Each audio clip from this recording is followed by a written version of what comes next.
नमस्कार, आदाब, सत श्री अकाल। ह्यूमन विथ ह्यूमैनिटीज़ में आपका स्वागत है। From the 14th to the end of the 17th century, towns were growing in many countries of Europe. जब हम लोगों ने सेकंड चैप्टर में पढ़ा था कि रोमन एम्पायर का फॉल हो गया था और मतलब कि डिक्लाइनिंग हो रही थी। अब यहाँ पे बताया जा रहा है यूरोप में 14 से जब 17th सेंचुरी में यहाँ पे ग्रो होने लगे थे यूरोपियन कंट्रीज़ के कुछ town are distinct urban culture also develop और एक मतलब अर्बन कल्चर था वो भी डेवलप हुआ। Towns people begin to think themselves as more civilized than rural people. अब क्या था कि जो रूरल लोग थे, गांव के लोग थे, वो अपने आप को कम सिविलाइज समझते थे, जबकि जो अर्बन पीपल थे वो अपने आप को शहरी लोग अपने आप को सिविलाइज समझते थे। जैसे नहीं बोलते हैं शहरी बाबू, ठीक है।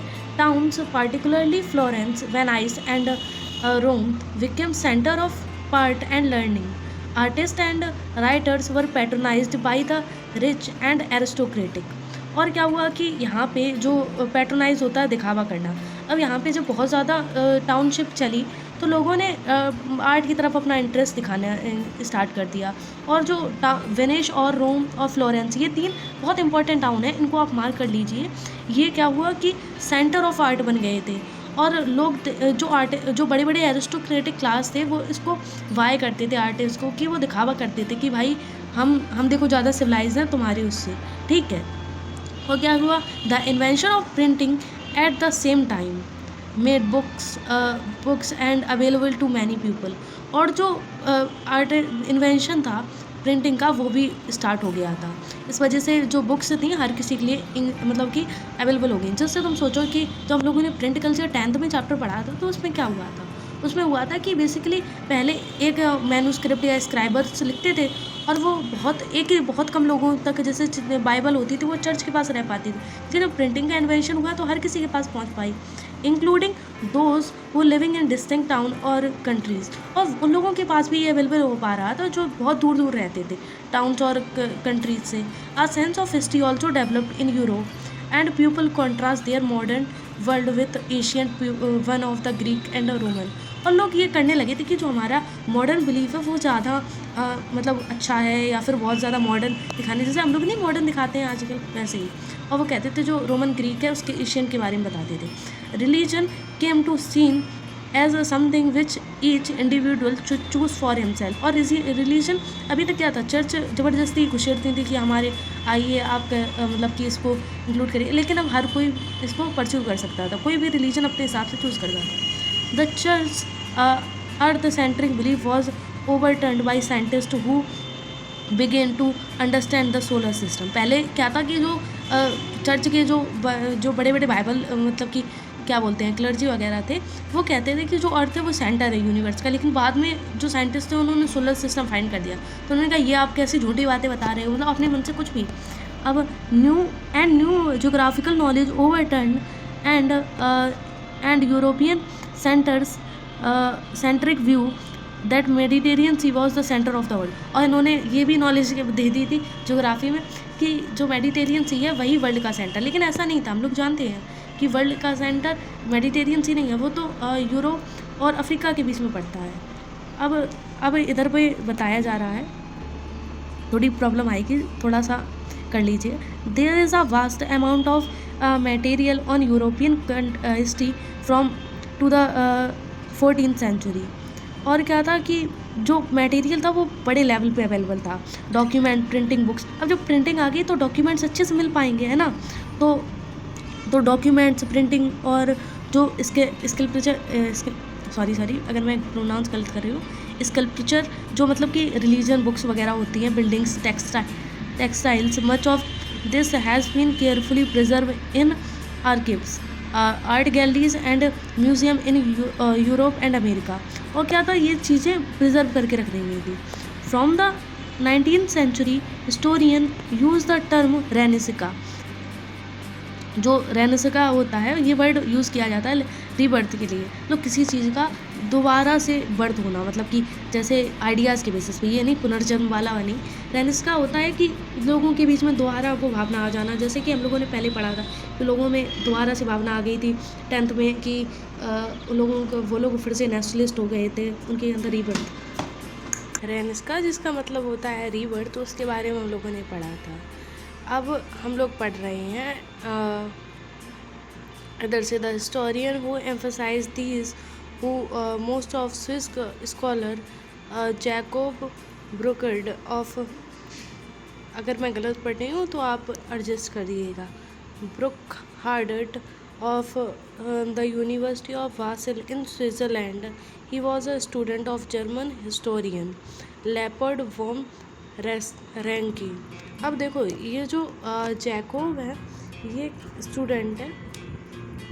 स्टूडेंट है और ये इनके टीचर है, तो ये इनके अगेंस्ट आर्ग्यूमेंट बता रहे हैं।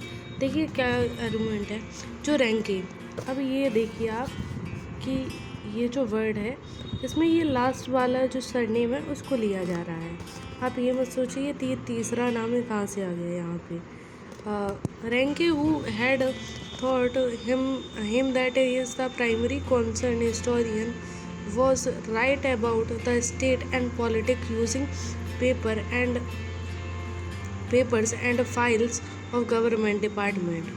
Burkhardt was dissatisfied.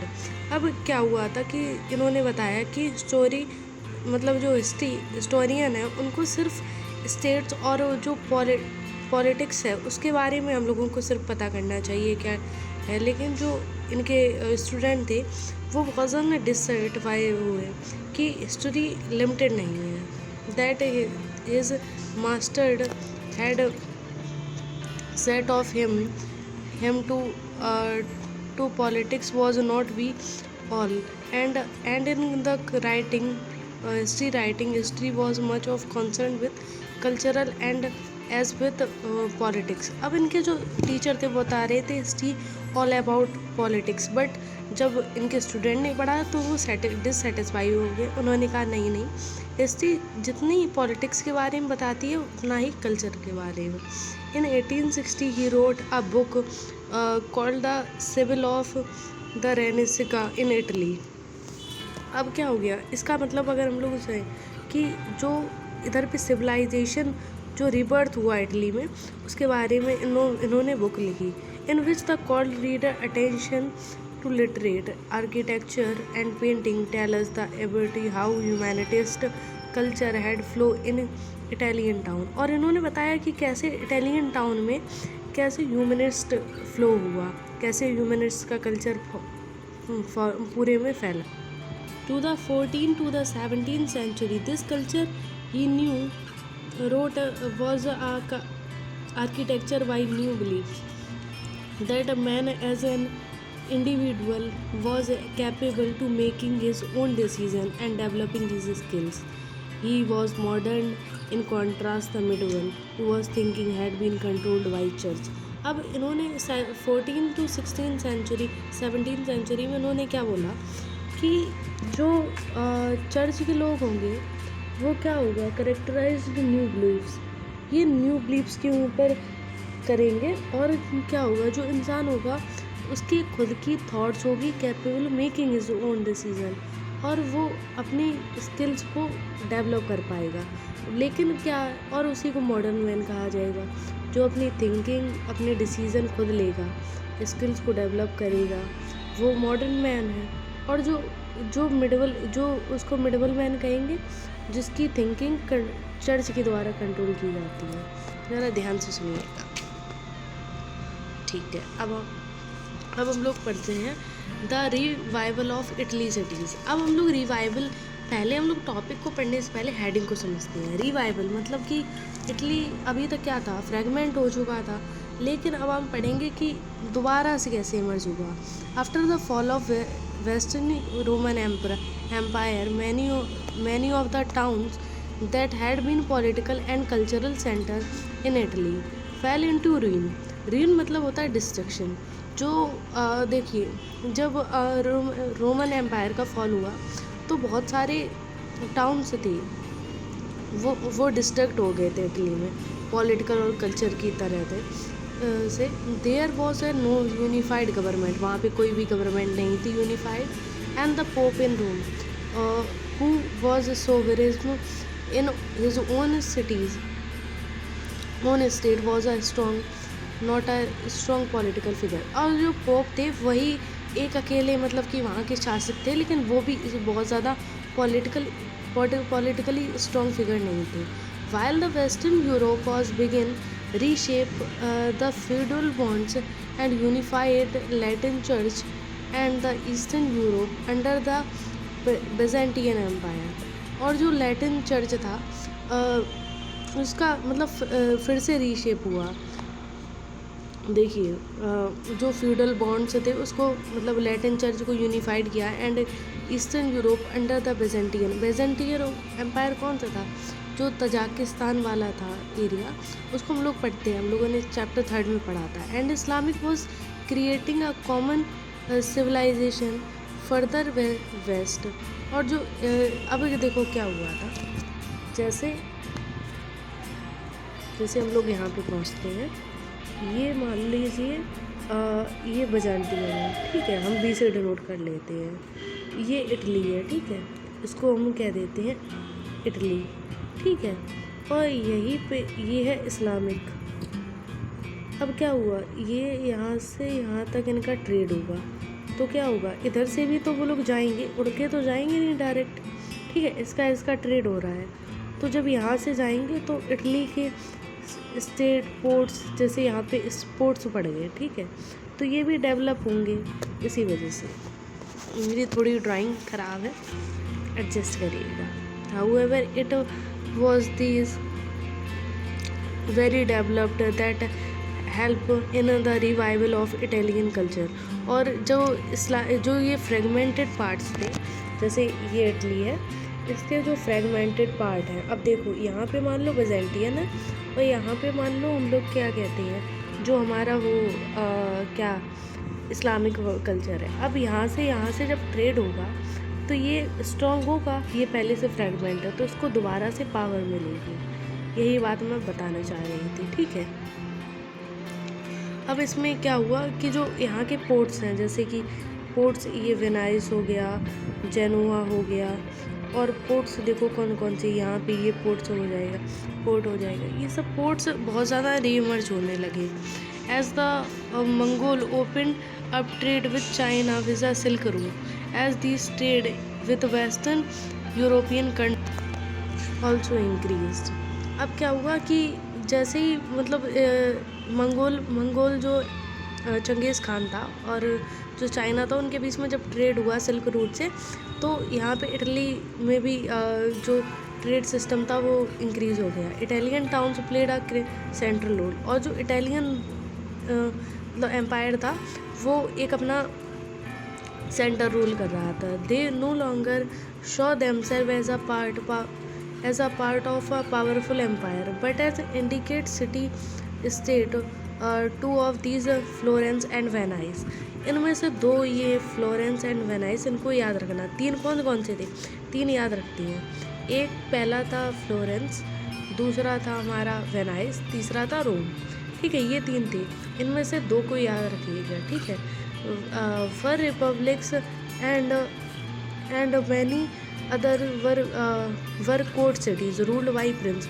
और ये सब मतलब कि क्या थे, ये ट्रेड सेंट्रिक थे, ठीक है, और बाकी जो थे वो सब प्रिंस के द्वारा चलाई जाती थी। One of the most vibrant city as was Venice. जो सबसे मतलब एक्टिव सिटी थी वो हम लोग वेनाइस कहते थे। वाइब्रेंट मतलब होता है एक्टिव। अनदर वॉज जेनुआ, और दूसरी जेनुआ थी। जेनुआ से कुछ याद है, Giuseppe मजीनी।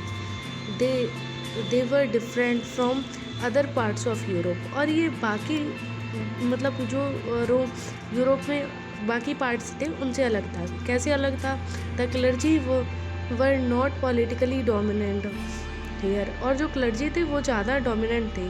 Nor were the powerful feudal lords, और ना ही इधर पे फ्यूडल लॉर्ड्स पावरफुल थे। हमने 3 सोसाइटी पढ़ी थी, देखो सबसे पहला था, देखो मैं अच्छे से समझा रही थोड़ा सा।